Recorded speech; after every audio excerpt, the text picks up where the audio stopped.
Students, हमारी online class में आपका स्वागत है। आज हम पढ़ने जा रहे हैं कक्षा 12 गणित का चैप्टर नंबर 4 सारणी। ठीक है, तो इसकी जो पहली वीडियो हमने बनाई थी उसमें हमने पढ़ा था कि सारणी क्या होता है, उसका प्रसार हम कैसे करते हैं। ठीक है, लेकिन आज की जो वीडियो में हम पढ़ेंगे तो उसमें हम पढ़ेंगे कि सारणी की कुछ प्रॉपर्टीज़ होती हैं जिनके आधार पर सारणी के जो क्वेश्चन हैं वो थोड़ा और आसान हो जाते हैं। ठीक है, कि उन्हें हम प्रसार एकदम से ना करें कि कुछ क्वेश्चन ऐसे होते हैं कि भाई अगर हम डायरेक्टली उनका प्रसार करते हैं तो बहुत लेंथी से हो जाते हैं। ठीक, तो वहाँ पे अगर हम सारणी के गुण धर्मों का प्रयोग कर लेते हैं तो हमारे क्वेश्चन जो है वो बहुत ईजिली हो जाते हैं।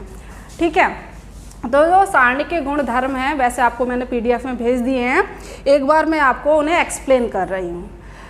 ठीक, तो सबसे पहला गुणधर्म क्या होता है कि सारणी में अगर हम पंक्तियों को स्तंभ में और स्तंभ को पंक्तियों में चेंज कर देते हैं तो सारणी का जो मान है वो परिवर्तित नहीं होता। ठीक है, यानी कि जो मान उसका पहले था वही मान रो और कॉलम को इंटरचेंज करने के बाद भी वही रहता है। ठीक, दूसरी प्रॉपर्टीज़ होती है कि जैसे कि हमारे पास कोई ये सारणिक है ABC 1 2 3 4 5 6।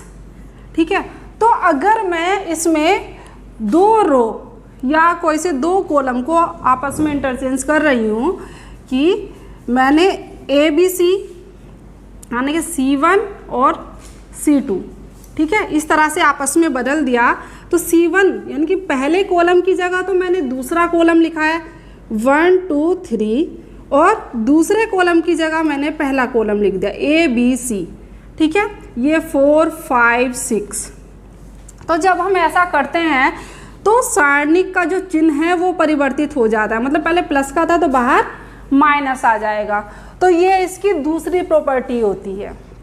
तीसरी प्रॉपर्टी ये होती है कि अगर सारणी में किन्हीं दो स्तंभ या किन्हीं दो पंक्तियों के प्रत्येक एलिमेंट समान है, यानी कि दो पंक्ति या दो स्तंभ समान है, तो उस सारणी का मान 0 हो जाता है। ठीक है, फोर्थ है हमारे पास कि सारणी में यदि किसी पंक्ति का या स्तंभ का प्रत्येक एलिमेंट 0 है तब भी उस सारणी का मान जो है वो क्या हो जाता है, वो 0 हो जाता है। ठीक है, तो ये जो गुणधर्म है जैसे जैसे आपके मैं क्वेश्चन सॉल्व करती जाऊंगी वहाँ पे जो गुणधर्म आपका आता जाएगा उसे मैं एक्सप्लेन करती जाऊंगी। ठीक है, तो हमने ये क्वेश्चन लिया है आपकी NCERT बुक का ही पहला क्वेश्चन है। ठीक है, अब जो हम ये क्वेश्चन सोल्व करने जा रहे हैं हम उसमें प्रसार नहीं करेंगे, हम उसमें सारणी की प्रॉपर्टीज़ जो होती हैं उनका यूज़ करेंगे। तो पहला क्वेश्चन है आपके पास, आपको ये सिद्ध करना है कि जो ये सारणिक है उसका मान किसके बराबर है, 0 के बराबर है। ठीक है, जब भी हमें सिद्ध करने वाले क्वेश्चन होते हैं तो उसमें हम एक साइड को लेके चलते हैं, दूसरे को उसके बराबर दिखा देते हैं। तो हमने यहाँ पे LHS लिया X Y Z A B C, X + A Y + B Z + C। ठीक है, तो आप इस क्वेश्चन को ध्यान से देखो, आप इसमें कौन सी प्रॉपर्टीज़ बना सकते हो, कौन सा गुणधर्म आप इसमें लगा सकते हो।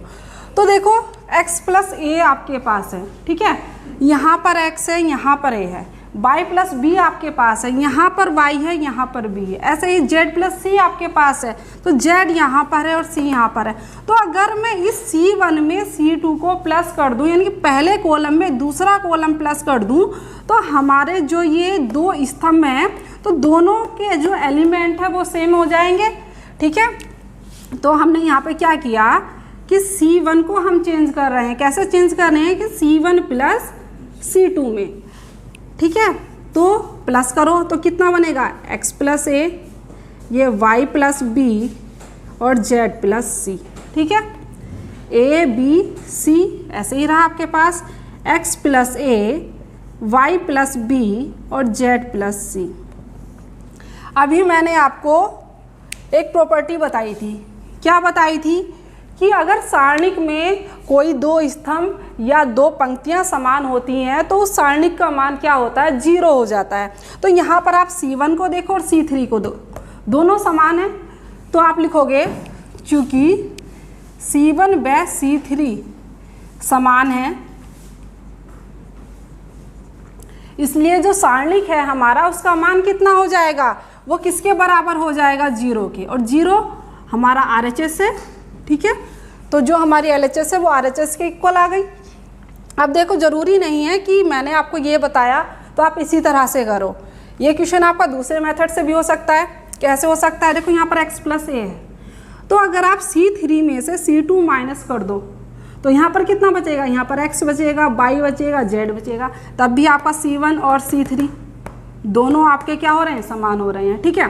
तो ये तो था आपका पहला क्वेश्चन। तो पहले क्वेश्चन में कौन सी प्रॉपर्टी लगी हमारी कि सारणिक में 2 स्तंभ और 2 पंक्तियाँ समान होती हैं, तो सारणिक का मान कितना होता है, 0 होता है।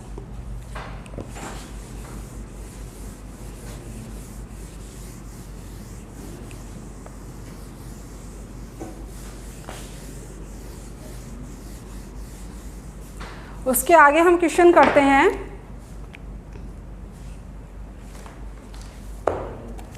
ये भी आपकी ही NCERT का क्वेश्चन है। इसमें सिद्ध करना है आपको x + y + 2z, ये है आपके पास z, और z x y + z + 2x, और ये x है y और y z + x + 2y। इसे आपको सिद्ध करना है कि ये बराबर है 2 × x + y + z का होल क्यूब, ठीक है। तो देखो क्या करेंगे, वही प्रोसीजर है, LHS साइड ले लेते हैं हम यहाँ पर। x + y + 2z, z और z, x y + z + 2x, और ये x y y, और ये है आपके पास z + x + 2y, ठीक है। जब हमें सिद्ध करने के क्वेश्चन दिए जाते हैं तो हम अपने दिमाग में ये भी रखते हैं कि भाई जो हमें सिद्ध करना है, यानी कि जो RHS है हमारी वो क्या है, उसी के अकॉर्डिंग आप LHS को लेके चलते हैं। आपको क्या चाहिए उसमें, x + y + z, ये चाहिए ना। तो अब देखो आपके पास कैसे बन सकता है, 2 × x + y + z। तो आप ध्यान से देखो, ये जो है आपके पास 2z तो है आपके पास, ठीक है। अगर यहाँ पर भी 2 हो जाए और यहाँ पर भी 2 हो जाए, 2 कॉमन, और x + y + z बनेगा ना आपके पास में। तो यहाँ पर एक x चाहिए हमें और एक y चाहिए, तो कहाँ से मिलेगा कि अगर आप पहले कॉलम में C1 में C1 + C2 + C3 ये वाली कंडीशन लगा देते हो तो आपके पास बन रहा है ना।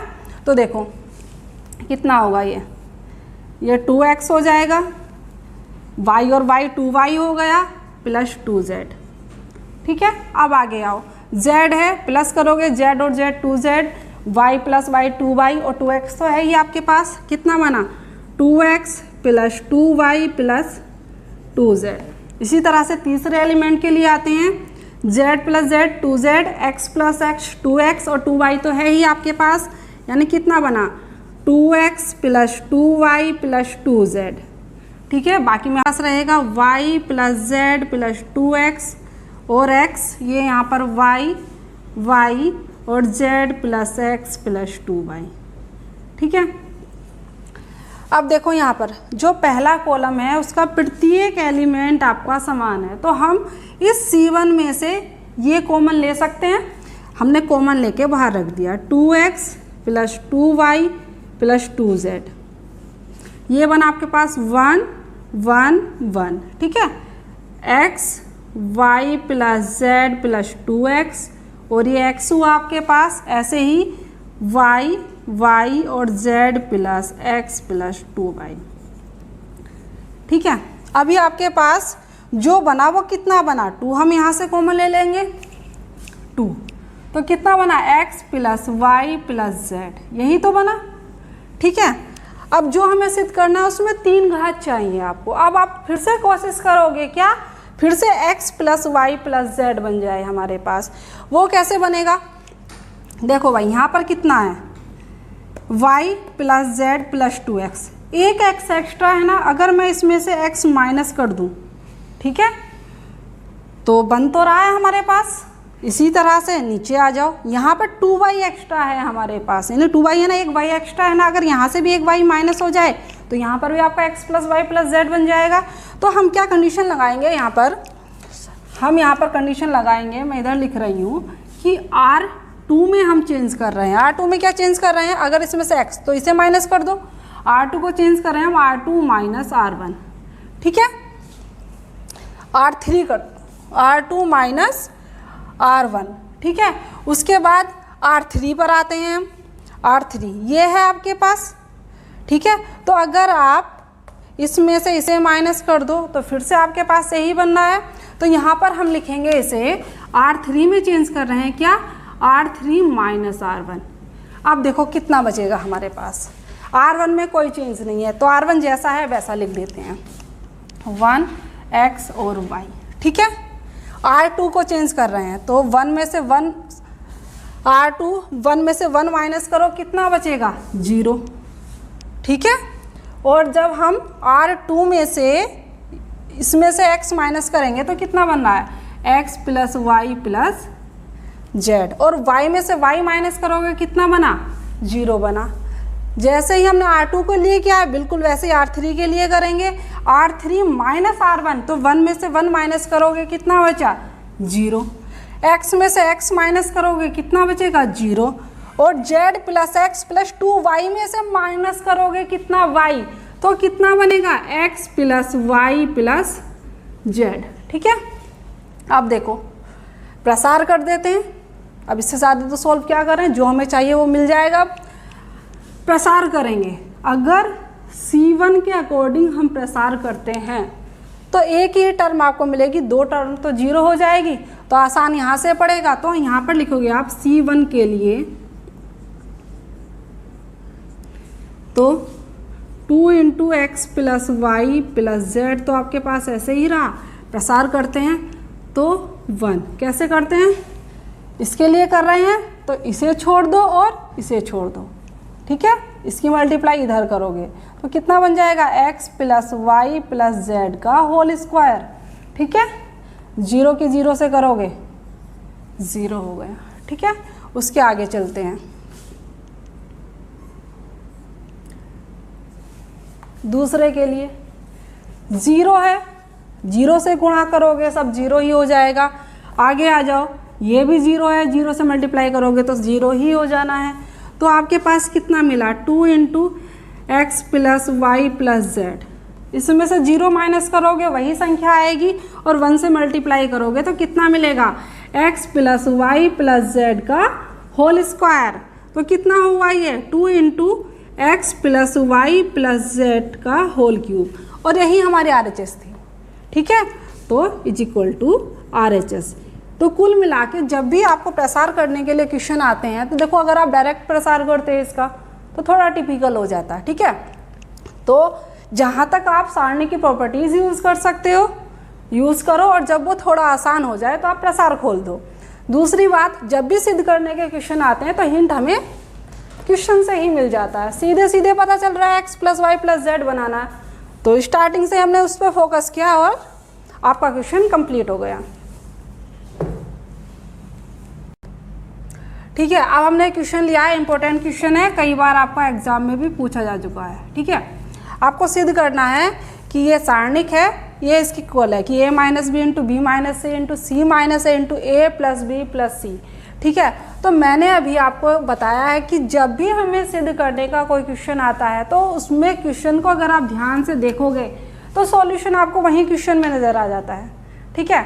तो देखो क्या चाहिए, a माइनस बी चाहिए, जो LHS साइड देखो, a माइनस बी बनेगा कैसे, तो a है आपके पास, b माइनस करोगे इसमें से तभी तो बनेगा, b माइनस सी चाहिए, ठीक है। तो कैसे बनेगा, तो जब आप इस b में से c माइनस करोगे तभी तो बनेगा। तो हम यहाँ पर एक साथ 2 कंडीशन हम लगा रहे हैं, क्या कि पहले मैं c1 को चेंज कर रही हूँ, कैसे, c1 माइनस c2, ठीक है। आगे दूसरी कंडीशन c2 को चेंज कर रहे हैं, वो कैसे कर रहे हैं, C2 माइनस C3, एक साथ दो कंडीशन हमारी बन के आ रही हैं यहाँ पर। देखो तो C1 को चेंज करते हैं, 1 में से 1 माइनस करोगे 0, A में से B माइनस करोगे A minus B, A cube minus B cube. C1 हमारा ये बन के तैयार हुआ। अब C2 पर आते हैं, C2 में से माइनस करना है C3, 1 में से 1 माइनस किया 0, B में से माइनस करोगे C, B माइनस C, ये बना B cube minus C cube. इसे हमने अभी कोई चेंज नहीं किया, ठीक है। अब देखो C1 में से क्या A माइनस बी कॉमन दिखाई दे रहा है आपको? देखो ये फॉर्मूला है A cube minus B cube का। क्या होता है फॉर्मूला? इधर लिख देती हूँ, A cube minus B cube पढ़ा होगा, होता है A minus B into A square plus A B plus B square, होता है ये फॉर्मूला, ठीक है। वही फॉर्मूला अप्लाई करना है आपको यहाँ पर, ठीक है। तो यहाँ पर लिख देते हैं हम इसे 0 0 1 A minus B, B minus C और C A cube minus B cube. इसकी जगह हम फॉर्मूला लिख रहे हैं A minus B into A square minus plus A B plus B square, ठीक है। 0 B माइनस सी ऐसे ही रहा आपके पास, B minus C B square plus C square plus B C. तीसरी कंडीशन पे आते हैं 1C और C क्यूब, ये हो गया आपके पास, ठीक है। अब उसके बाद अगर आप ध्यान से देखो, इस C1 में से A माइनस बी कॉमन बन रहा है आपके पास, ऐसे ही C2 में से क्या कॉमन बन रहा है? B माइनस सी कॉमन बन रहा है। तो देखो यहाँ पर हमने C1 में से कॉमन लिया A माइनस बी और C2 में से कॉमन लिया B माइनस सी। तो देखो 0 A माइनस बी बाहर जाएगा तो कितना बनेगा 1, यहाँ से A माइनस बी बाहर गया तो कितना बना A square plus A B plus B square, ठीक है। सेम प्रोसीजर C2 के लिए करना है, B माइनस सी बाहर लिया है हमने तो ये तो 0 ही रहेगा, यहाँ पर 1 बनेगा और यहाँ पर कितना बना B square plus B C plus C square. आगे हुआ आपके पास 1C और C क्यूब, ठीक है।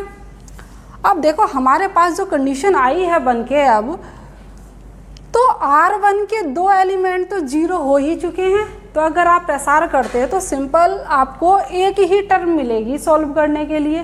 तो हम करते क्या हैं, यहाँ पर R1 के लिए प्रसार कर देते हैं इसका। तो यहाँ पर लिखोगे आप R1 के लिए विस्तार करने पर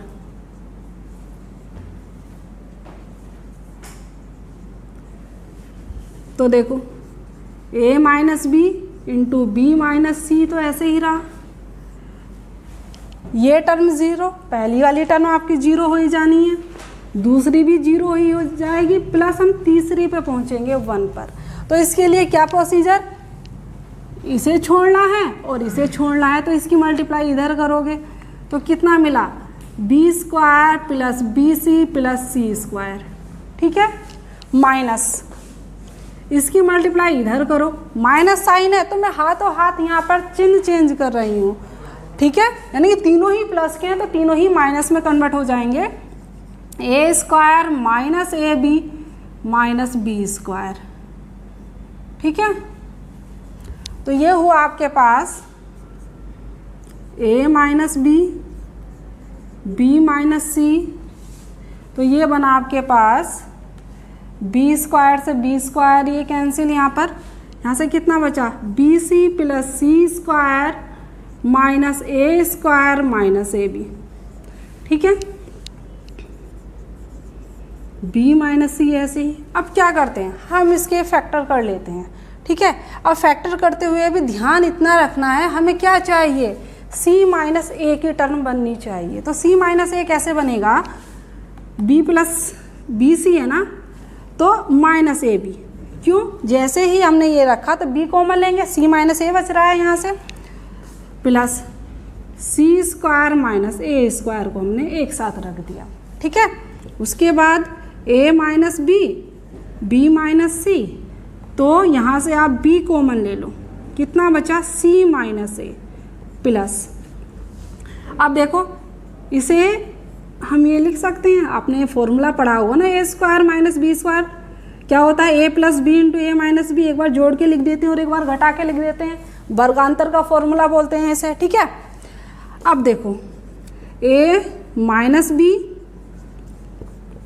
b माइनस सी, ठीक है। अब देखो c माइनस ए यहाँ पर भी और c माइनस ए यहाँ पर भी है, कॉमन ले सकते हैं। c माइनस ए, यहाँ से कितना बचा b प्लस ये कितना बचा c प्लस a, ठीक है। तो ज़रा ध्यान से देखो, यही तो हमारी RHS साइड है, यही तो हमें सिद्ध करना था। तो इज इक्वल टू RHS, हमारा क्वेश्चन जो है वो ये यहाँ पर कंप्लीट हो गया है, ठीक है। तो बस करना क्या है, जब भी सिद्ध करने का क्वेश्चन आए तो कोशिश करना कि वो क्वेश्चन आपका गलत ना हो।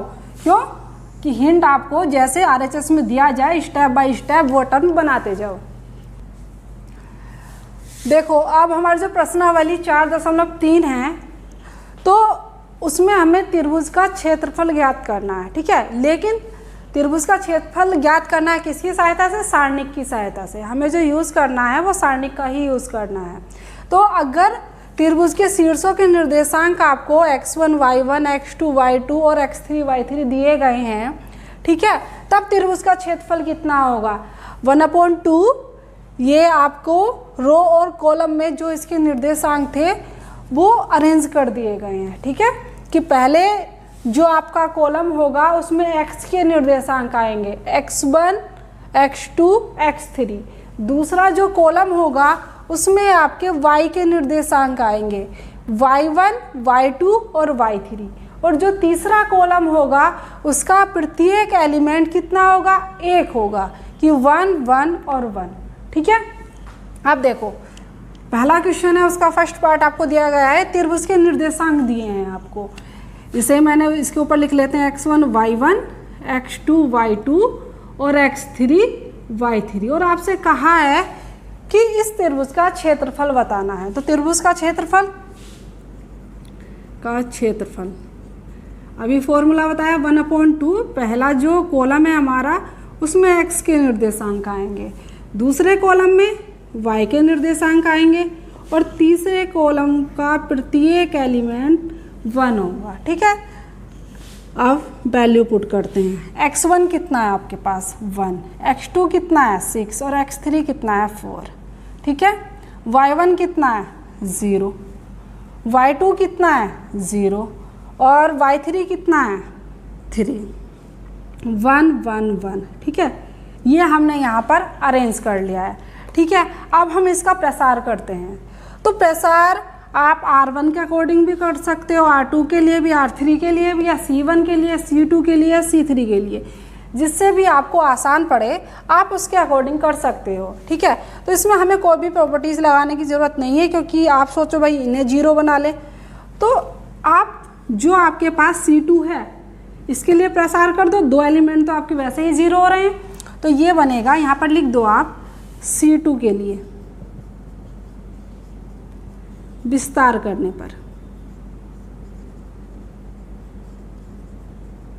ठीक है। 1/2 ऐसे ही रहना है। तो 2 तो आपको ये वैसे ही 0 हो गए, तो ये भी 0 हो जाएगा आपका, ये भी 0 हो जाएगा, यहाँ पर लिख देते हैं। और यहाँ पर जब आएंगे तो पोजीशन साइन आपको बताए थे क्या होता है कि ये कितना बन रहा है आपके पास A, ये क्या है 3 2, कैसी 3 2 क्या है, ये ऑड नंबर है तो माइनस का 3 आएगा आपके पास, ठीक है। उसके बाद ये छोड़ना है आपको और ये छोड़ना है। 1 की मल्टीप्लाई 1 से करोगे तो 1 माइनस, और ये 6 की मल्टीप्लाई 1 से होगी यहाँ पर 6, ठीक है। तो 1/2 ये बना -3, और भैया जी ये माइनस के 5, ये बाहर आएगा आपके पास 3 पंजे 15। तो कितना बना 15/2 वर्ग इकाई, ठीक है। ये हमारा आंसर होगा। ठीक है, तो ये हमारा पहला क्वेश्चन कंप्लीट हो गया कि त्रिभुज का क्षेत्रफल कैसे निकालना है। अब इसमें जो दूसरी तरह का क्वेश्चन आएगा वो आएगा कि जो बिंदु आपको दिए गए हैं वो संरेख हैं या नहीं हैं। संरेख हैं, संरेख कब होते हैं? जब त्रिभुज का जो क्षेत्रफल होता है हमारा वो कितना होता है? 0 होता है। अब देखो हमने यहाँ पर दूसरा क्वेश्चन लिया है, आपको ये 3 बिंदु दिए गए हैं, निर्देशांक दिए गए हैं और आपसे कहा है ये सिद्ध करना है कि ये संरेख है। तो सबसे पहले हम संरेख का मतलब समझते हैं। संरेख कि जो बिंदु हमें दिए गए हैं वो एक ही रेखा पर स्थित हो, ठीक है, कि अगर एक भी बिंदु आपका रेखा से इधर या इधर हो जाता है तो जब आप उसे मिलाते हो तो क्या बन जाता है? त्रिभुज बन जाता है, ठीक है। इसका मतलब कि अगर ये तीनों बिंदु एक ही रेखा पर होंगे तो वहाँ पर त्रिभुज नहीं बनना चाहिए, यानी कि त्रिभुज नहीं बनेगा। इट मीन्स क्या है कि वहाँ पर जो त्रिभुज का क्षेत्रफल है वो कितना होगा? 0 होगा। इसलिए हम जब भी संरेख की कंडीशन आती है तो हम क्या लगाते हैं कि त्रिभुज का क्षेत्रफल क्या 0 के बराबर आता है तो संरेख है, और बराबर नहीं आता या कोई भी वैल्यू आपकी आ जाती है वहाँ पर तो आप क्या कहते हो कि वो बिंदु संरेख नहीं है। तो प्रोसीजर वही है कि लिखोगे इसे x1 y1, x2 y2 और x3 y3, ठीक है। तो हम यहाँ पर त्रिभुज का क्षेत्रफल, ठीक, फॉर्मूला वही, यहाँ x1 x2 x3, इसी क्रम में y1 y2 और y3 1 1 और 1, ठीक है। वैल्यू पुट करते हैं। x1 कितना है? a, x2 कितना है? b और x3 कितना है? c। इसी तरह से y1 कितना है? b प्लस c, y2 कितना है? c प्लस a और y3 कितना है? a plus b। ये 1 1 1, सीधी सी बात है, 0 बनाना है, ठीक है। तो देखो कौन सी सारणी की आप प्रॉपर्टी यूज़ कर सकते हो कि 0 बन जाए। या तो किसी भी एक रो या कॉलम के प्रत्येक एलिमेंट आपके 0 हों, या 2 रो या 2 कॉलम एक से आ जाए, समान आ जाए, तो इन दोनों कंडीशन में जो सारणिक होता है हमारा 0 हो जाता है। तो कोशिश करते हैं। देखो यहाँ पर कितना है? b plus c, c plus a plus b। Side में देखो तो अगर मैं c1 प्लस c2 कर देती हूँ, ठीक है, तो a plus b plus C, a plus b plus C, a plus b plus C, तीनों एलिमेंट एक से बन रहे हैं ना। तो हम यहाँ पर लिखेंगे, हम कंडीशन लगा रहे हैं यहाँ पर, c1 को मैं चेंज कर रही हूँ c1 प्लस c2 में, ठीक है। तो c1 कितना है हमारे पास? इतना प्लस करो तो a plus b plus c, ऐसे इधर प्लस करोगे तो कितना बनेगा? a plus b plus c. Same condition इधर प्लस करोगे तो कितना बनेगा? a प्लस b प्लस सी, ठीक है। ये बाकी दोनों कॉलम में हमने कोई चेंज नहीं किया, इन्हें ऐसे ही लिख दो, c प्लस a और a प्लस b, 1 1 1, ठीक है। अब देखो पहला कॉलम देखो, तीनों ही एलिमेंट समान है तो हम यहाँ से क्या करेंगे? इसे कॉमन ले लेंगे। कॉमन लेने पर कितना बना? a प्लस b प्लस सी, ठीक है। तो 1 1 1, b plus c, c plus a plus b, 1 1 1। अब देखो पहला कॉलम और तीसरा कॉलम समान है तो आप यहाँ पर लिखोगे चूँकि c1 व c3 समान है, और जब किसी भी सारणी के 2 कॉलम या 2 रो समान होती हैं तो सारणी का मान कितना हो जाता है? 0 हो जाता है। यानी कि त्रिभुज का क्षेत्रफल कितना आया आपका? किसके बराबर आया? 0 के बराबर आया। तो आप लिख सकते हो, अतः दिए गए बिंदु a, b व c कैसे हैं? संरेख हैं, ठीक है। तो आज की वीडियो में हमने 2 टॉपिक पढ़े। क्या? एक तो हमने सारणिक को हल किया सारणिक की प्रॉपर्टीज़ का यूज़ करके। दूसरा हमने क्या किया? सारणिक का प्रयोग करके त्रिभुज का क्षेत्रफल और बिंदुओं को संरेख बनाना सीखा, ठीक है। बाकी जो वीडियो से संबंधित PDF है वो आपको भेज दी जाएगी। Thank you.